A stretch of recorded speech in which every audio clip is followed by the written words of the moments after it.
Hey guys, in this video I'm gonna show you how to fix the PayPal can transfer your money error. First, make sure your bank or card details are correct and your account can receive transfers. Contact your bank if needed to confirm they allow PayPal payments. Next, check your internet connection and device, because sometimes using a different network or device can fix the problem very easily and simply. Also, make sure the currency you're trying to transfer is supported by your bank. Some banks do not accept certain currencies.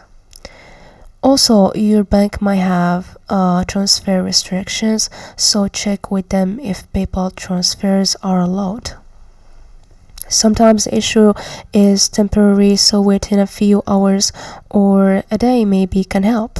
Finally, if nothing works, contact PayPal support, explain the error, and provide your account email so they can help resolve the problem.